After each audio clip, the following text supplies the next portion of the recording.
Aleluia! Glória a Deus. Que a nossa oração seja todo o tempo essa. Eu me rendo para conhecer-te mais. Quantos aqui conhecem o Pelé? Quem conhece o Lula? Vocês conhecem nada. Vocês sabem quem dizem que ele é. Porque a gente, para conhecer alguém de verdade, você precisa caminhar com ele, conviver com ele, conversar mais com ele, ouvir mais do que ele tem para dizer.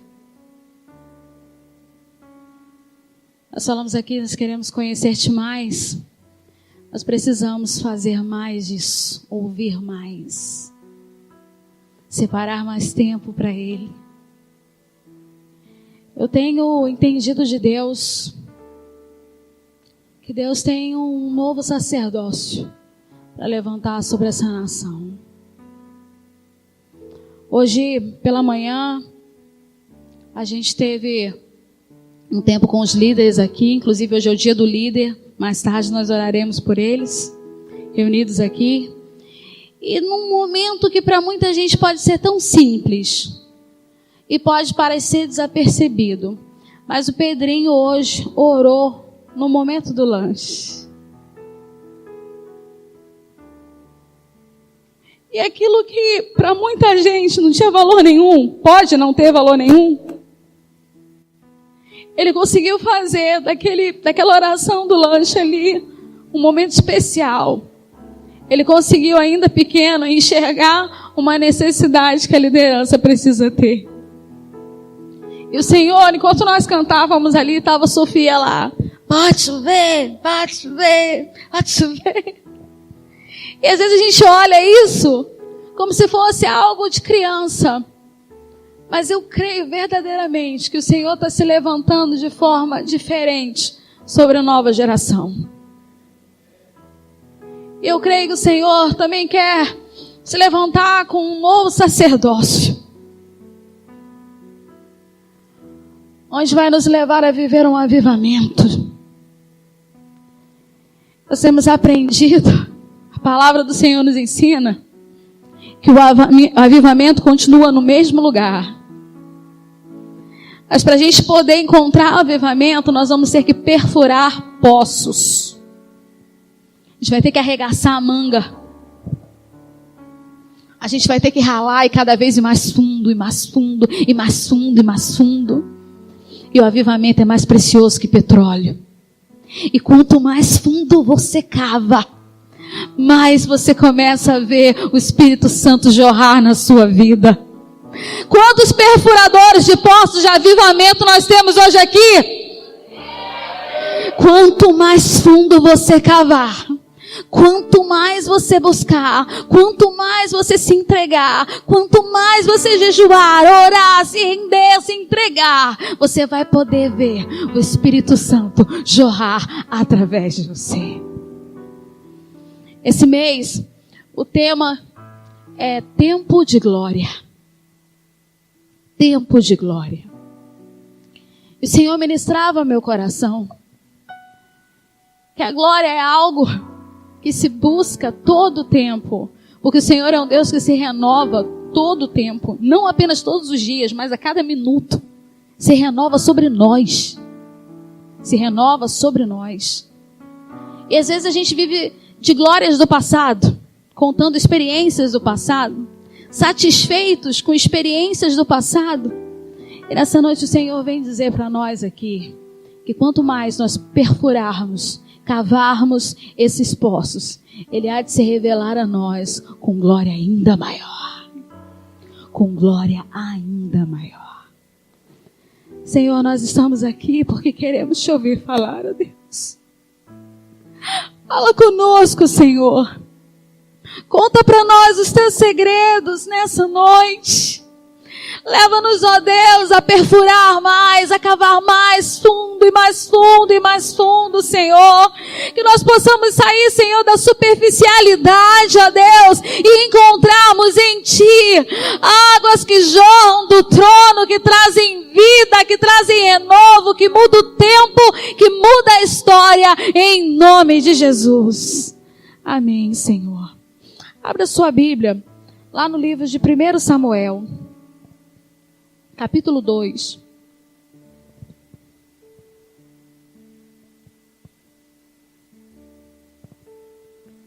Primeiro livro de Samuel, capítulo 2.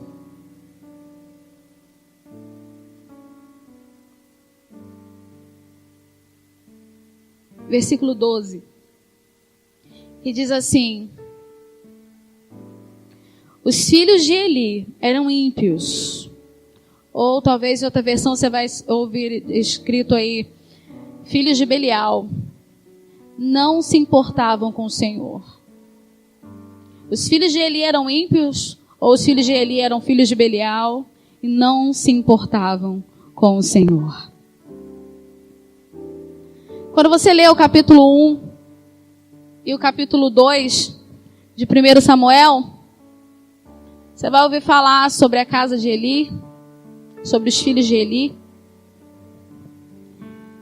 E os filhos de Eli representam o velho sacerdócio. Os filhos de Eli eram aqueles caras que nasceram na igreja, viam o pai fazer todo o ritual de culto, trazer as ofertas, levar as ofertas, queimar as ofertas, o incenso. Viram o Senhor se manifestar por várias vezes, derramar a sua glória, mas com o tempo eles se acostumaram com a presença e com a glória. Porque não cavavam mais profundos. Ficaram satisfeitos com a vida que eles vinham levando. Não, todo dia nós vamos ao culto, todos os dias nós vamos à célula. E era legal, tão bom de domingo se reunir com o pessoal.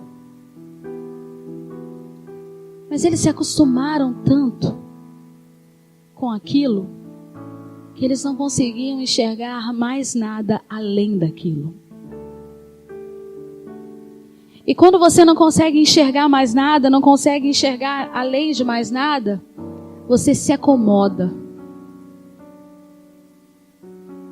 Enquanto você vê o Senhor falando, o Senhor agindo, o Senhor ministrando em você, através de você, você quer mais. Mas às vezes, que bom o testemunho do irmão.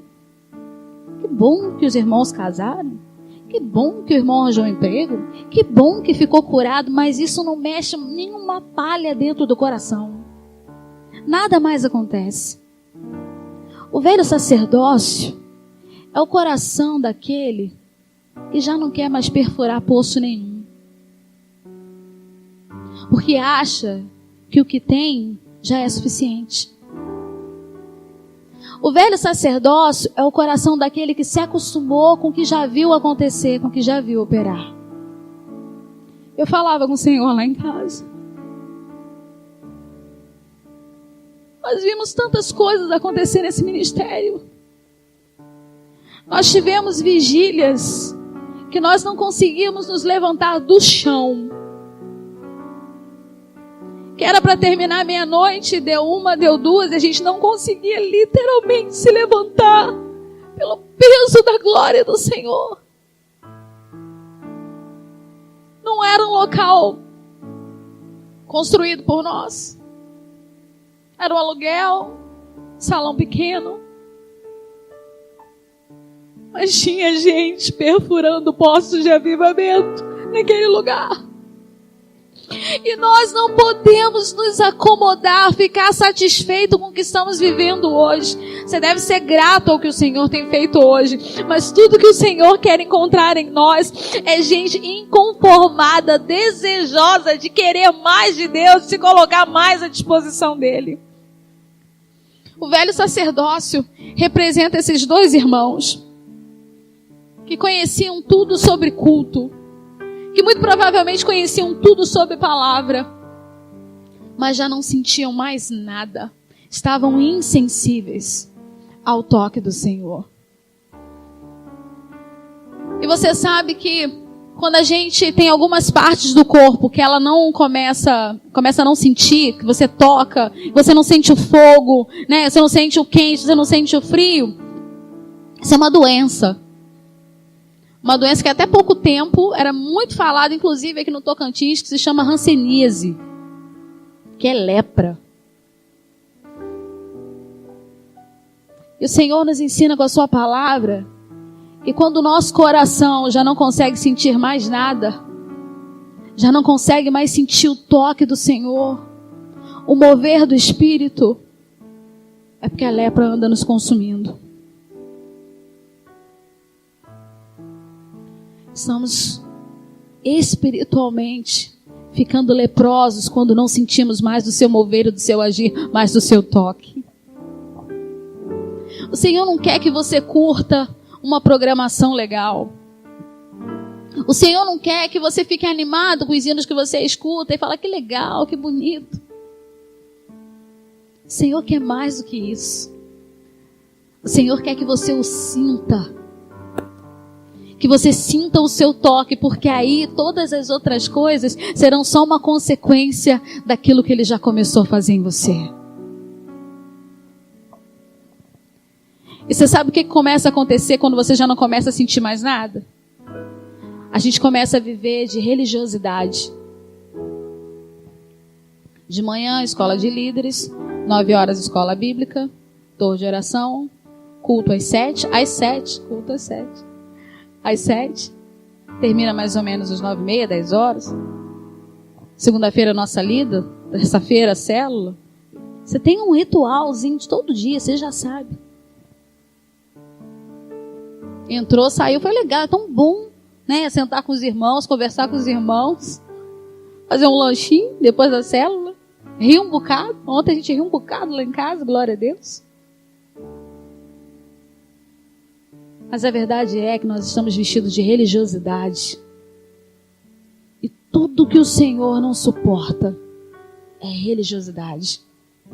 Porque a religiosidade faz a gente acreditar que a gente está vivendo uma vida correta. A ter ponto todo domingo na igreja para não faltar o culto, faz a gente acreditar que é o suficiente, que você é uma boa pessoa, que você entrega o seu dízimo, você devolve o seu dízimo, que você frequenta todas as reuniões da igreja, mas você já não conhece o Senhor. Não conhece nem o seu cheiro, nem a sua voz, nem o seu toque. Aí sabe o que aconteceu com eles? Quando você começa a não permitir que o Espírito de Deus trabalhe na sua vida, o Espírito se silencia, o Espírito se cala para você. E foi isso que aconteceu com os filhos de Eli. Eles começaram a blasfemar. Eles começaram a se prostituir dentro da casa do Senhor. Eles transavam com outras mulheres dentro da casa do Senhor. Já não era mais uma questão de lepra, gente. O texto, abre comigo lá. O texto de 1 Samuel, capítulo 2, versículo 13. Diz assim: nem cumpriam os deveres de sacerdotes para com o povo, nem sempre que alguém oferecia um sacrifício, o auxiliar do sacerdote vinha com um garfo de 3 dentes, e enquanto a carne estava cozinhando, ele enfiava o garfo na panela, ou travessa, ou caldeirão, ou caçarola, e o sacerdote pegava para si tudo que vinha no garfo. Assim faziam com todos os israelitas que iam a Siló. Mas antes mesmo de queimarem a gordura, vinha o auxiliar do sacerdote e dizia ao homem que estava oferecendo o sacrifício: dê um pedaço dessa carne para o sacerdote assar. Ele não aceitará de você carne cozida, somente crua. Se o homem lhe dissesse: deixe primeiro a gordura se queimar e então pegue o que quiser, o auxiliar respondia: não, entregue a carne agora, senão eu tomarei à força. Sabe o que estava acontecendo?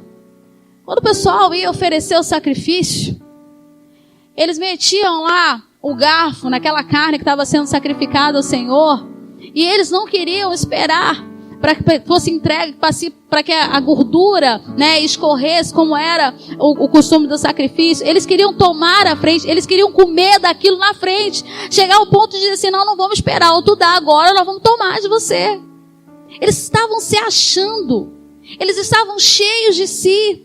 Aí a Bíblia diz, no versículo que continua, o versículo 17, o pecado desses jovens era muito grande à vista do Senhor.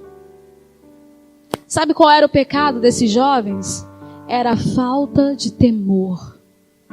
Eles não é ter medo, eles já não tinham mais respeito pelo Senhor.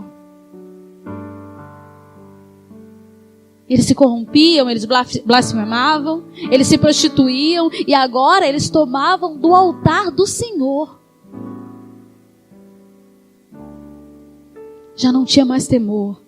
Amado, quando a lepra espiritual se instala, a gente começa a fazer coisas onde o temor se foi. A gente mente na cara dura. A gente trai. A gente é infiel. Tanto espiritualmente quanto no casamento, de forma conjugal. A gente mente para que no emprego, porque senão eu vou ser mandado embora. Como se Deus desse um peso diferente para aquele que mente por causa do patrão. Para o Senhor tudo é mentira. E aí perdeu o temor, começa a fazer o que der na telha. A lepra espiritual, quando você não consegue sentir mais nada, quando você está acostumado e acomodado com o que você está vivendo, começa a fazer com que você não perceba o grau de loucura que você está se metendo. O grau de juízo de Deus que você está trazendo para cima de você. E talvez você diga para mim, Gilson, mas eu não faço isso. Mas a minha pergunta é, tem sentido o toque e o mover de Deus? Porque se você não tem conseguido sentir o toque e o mover de Deus, é porque tem lepra se instalando. E se a lepra se instalar, você nem vai perceber que lhe faltou temor.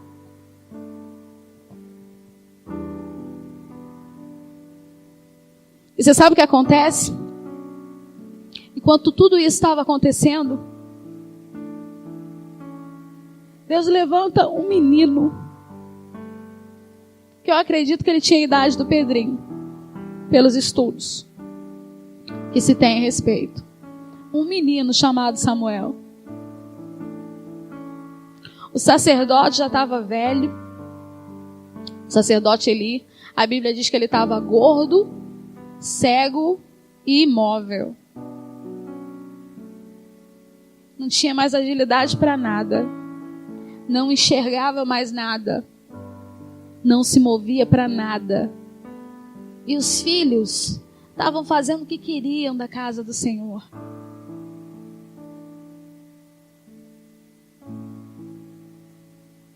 Quando a lepra se instala, gente, e pode ser novo convertido, ou pastor há mais de anos. Quando a lepra se instala, você não consegue enxergar mais nada.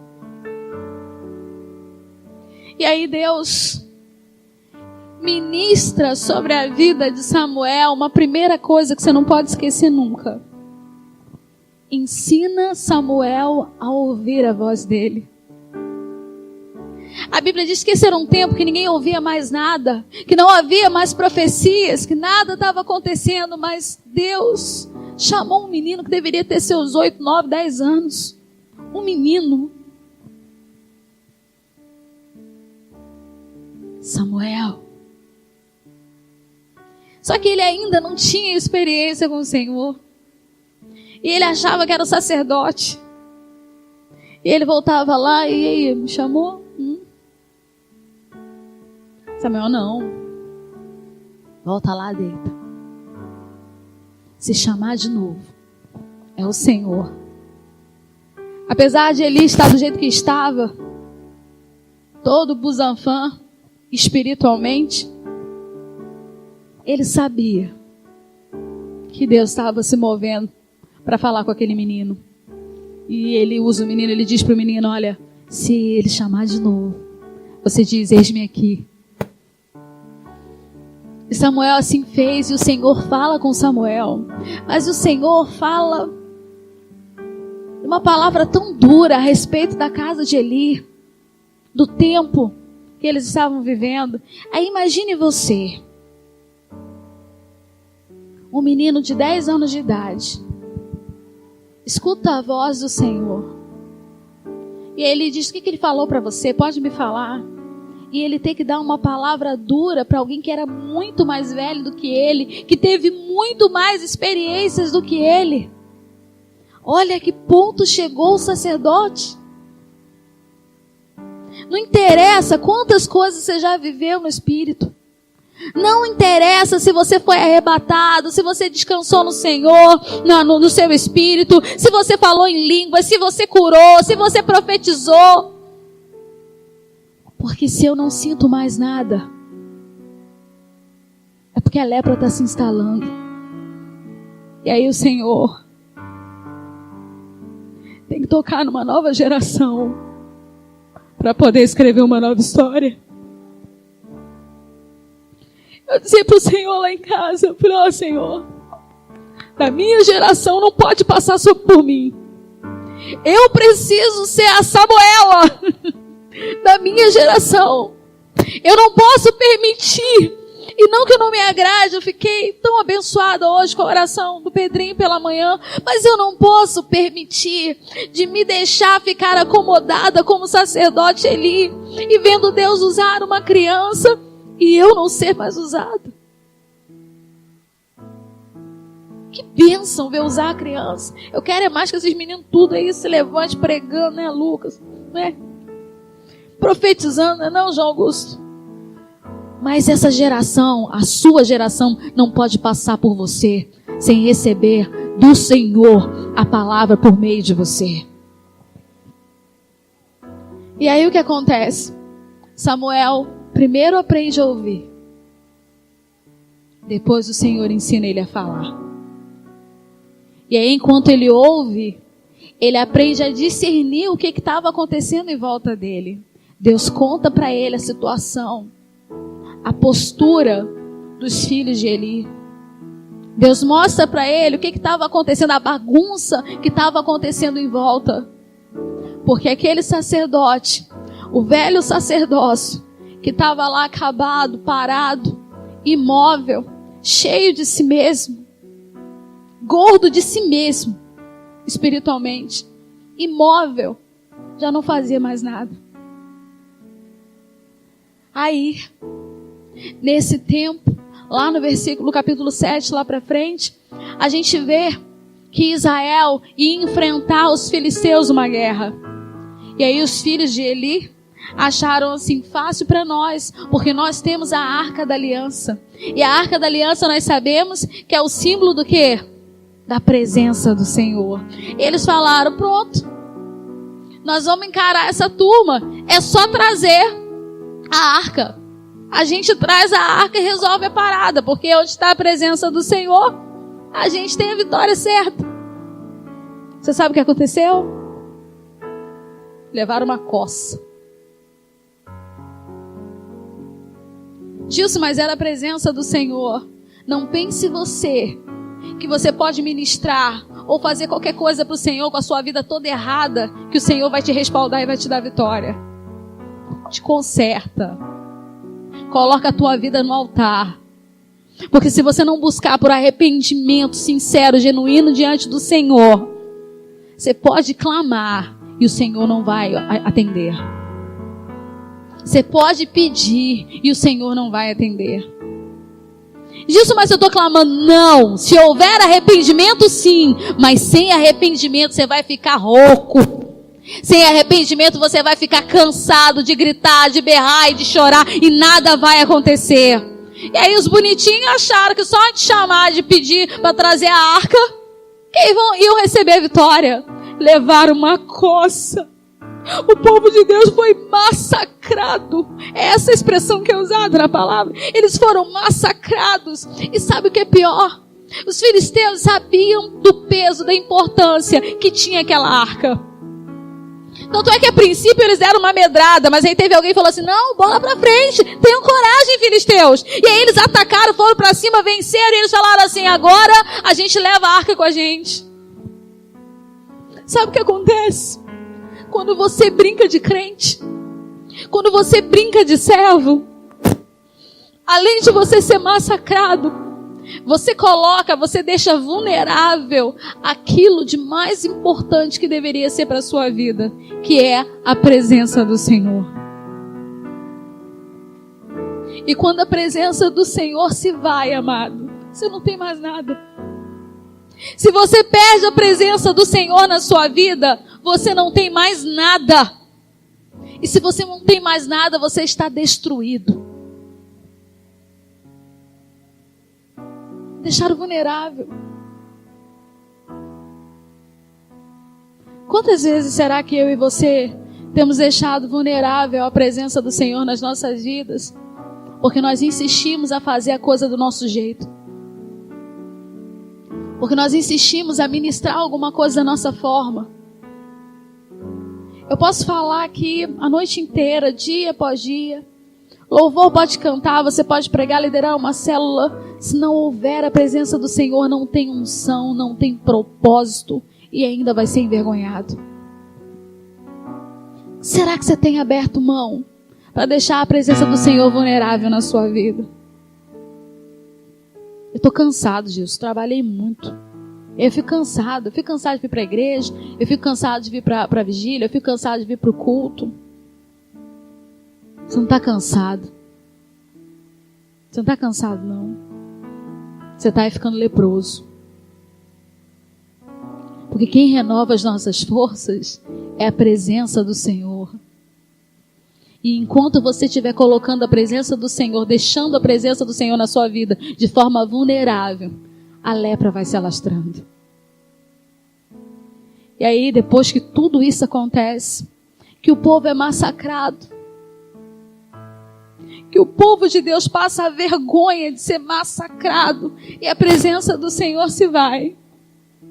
Alguém lembra daquele menino, de Samuel, e fala, Samuel, olha a situação que a gente está vivendo. Samuel, clama a Deus que é você, Ele vai responder. Clama a Deus. Eles mesmos não clamaram. Eles mesmos não voltaram atrás, não se arrependeram. Mas aquele homem, aquele novo sacerdote, se levanta e clama ao Senhor. E a palavra diz que o Senhor dá vitória a Israel. Eu quero que você abra a Bíblia comigo lá no capítulo 4 de 1 Samuel. No capítulo 4, ele diz assim,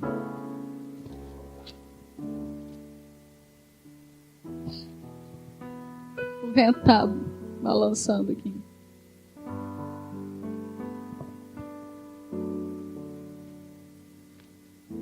Perdão, irmãos, é o capítulo 7, tá? Capítulo 7, versículo 10.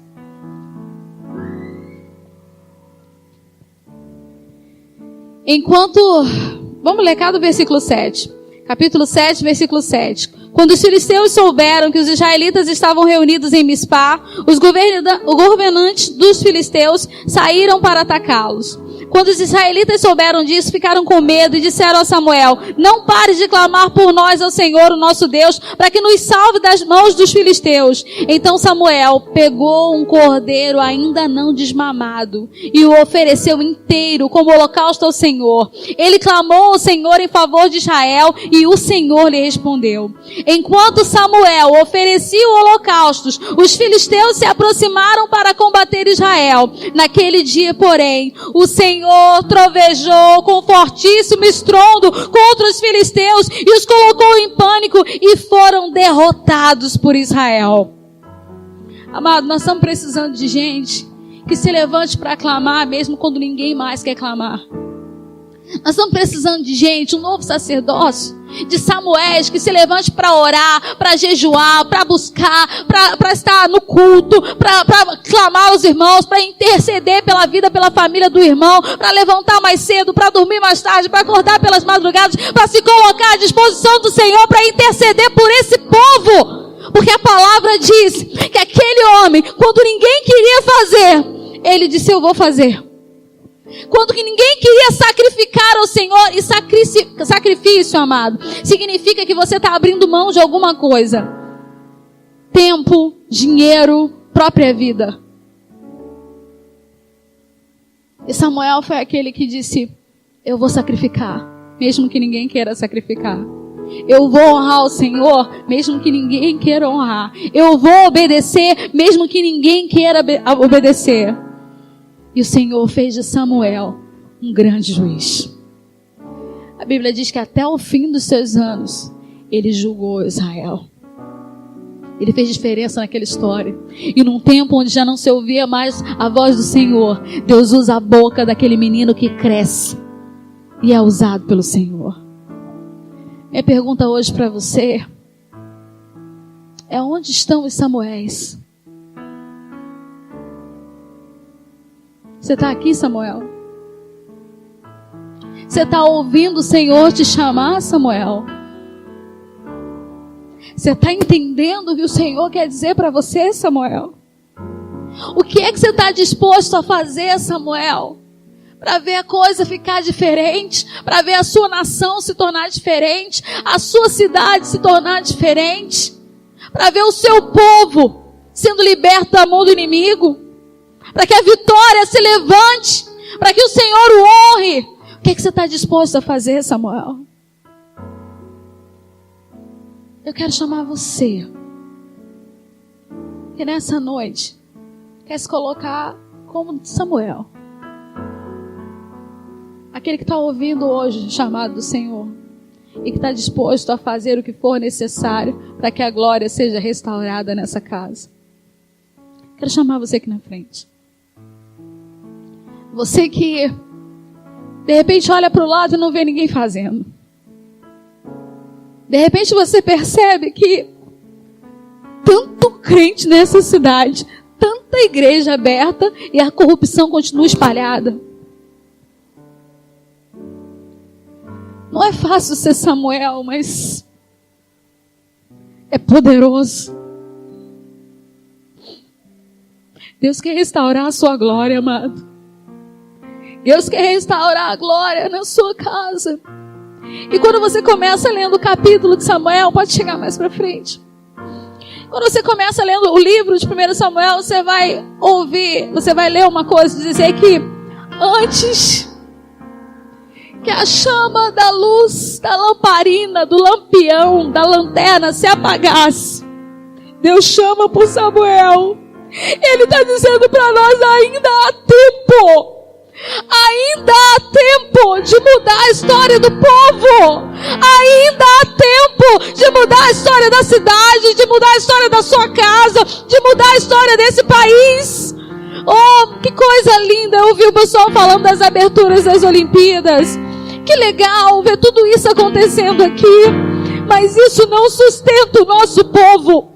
Isso não sustenta a nossa cidade. Isso não transforma a nossa nação. O que transforma a nossa nação é gente com o coração disponível, como Samuel fez, e se levanta para clamar e para sacrificar ao Senhor, para entregar ao Senhor. E o Senhor garante a vitória para Israel, daqueles que entenderam que é preciso se arrepender do tempo de comodismo, do tempo em que seus braços ficaram cruzados, do tempo em que você não queria levantar da cadeira, porque tem gente para cantar, tem gente para pregar, tem gente para orar, para visitar. Oh, Deus quer contar com você. Deus quer contar com você. Deus quer usar a sua vida. Deus não quer apenas te usar aqui neste lugar. Deus quer te levar além das fronteiras. Deus tem coisa maior para a sua vida. Não se deixe acomodar. Não deixa a lepra se espalhar. Não permita sair daqui desse lugar sem ser tocado por nada, amado. Não permita voltar para casa insensível. Peça você ao Senhor, fala comigo, Deus. Trata comigo, Deus. Trata comigo, Deus. E assim como nós cantamos ainda agora, diga, Senhor, eu me rendo para conhecer-te mais. Eu me rendo para conhecer-te mais. Diga, chega, Senhor, de ficar gordo, pesado espiritualmente, com as minhas próprias vontades, enquanto os meus olhos vão se cegando com o passar do tempo e eu já não consigo nem mais me mover. Chega, Senhor, nessa noite eu não quero mais viver do sacerdócio de Eli e de seus filhos. Nessa noite, Senhor, me levanta como um Samuel nessa nação. Me levanta como um Samuel nesse ministério, Pai. Que eu possa te ouvir. Que eu possa atender ao seu chamado. Que eu possa obedecer em nome de Jesus. Diga assim: eu me rendo. Eu me rendo pra conhecer-te mais, pra conhecer-te. Diga mais uma vez: eu me rendo, eu me rendo pra conhecer-te mais, pra conhecer-te mais. Vento de poder sopra em meu viver, faz eu querer em mim, como um vendaval sobrenatural, como um vendaval sobrenatural, faz eu querer em mim. Oh Senhor, nós nos colocamos aqui, Senhor, diante do teu altar. Oh Senhor, ajuda-nos, ó Pai. Tira, Senhor, a cera espiritual dos nossos ouvidos, para que possamos ouvir a tua voz, para que possamos ouvir o teu chamado, Senhor. Não permita, Senhor, que essa lepra se alastre nessa noite. Nós repreendemos toda lepra em nome de Jesus. Toda insensibilidade ao toque do Espírito caia por terra agora em nome de Jesus. Em nome de Jesus. Nessa noite, Senhor, nós estamos aqui diante do teu altar, te pedindo, nos levanta como Samuel para fazer a diferença, Senhor. Nos levanta como Samuel para sacrificar o que for necessário, para ir e orar enquanto ninguém ora, para ir e pregar enquanto ninguém prega, para sacrificar, para ofertar, para se entregar enquanto ninguém o faz. Nessa noite, Senhor, que eu possa entender que tu está trabalhando é comigo, que eu não posso olhar para os lados e apenas identificar o erro. Tu contaste para Samuel o que estava acontecendo e ele não ficou apontando o erro. Continuou sendo intercessor, mesmo sem entender o peso diante daquela idade tão tenra. Essa noite nós clamamos a Ti, Senhor, desde a criança mais novinha aqui dessa igreja. Nós pedimos que Tu se revele a nós, não porque merecemos. Nós queremos Te pedir perdão pelos nossos pecados. Perdão, Senhor, pela falta de temor, oh Deus. Perdão, Senhor, por insistir no pecado, sabendo que Tu condena. Nessa noite nós queremos, Senhor, nos render a Ti, para que Tu trabalhe em nós, para que Tu trabalhe através de nós, para que a Tua glória seja restaurada. Vento de poder sopra em meu viver, faz eu querer em mim. Pensa o Senhor como um vendaval,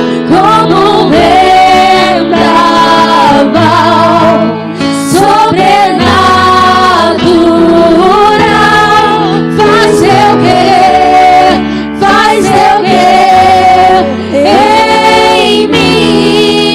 teu querer, Senhor.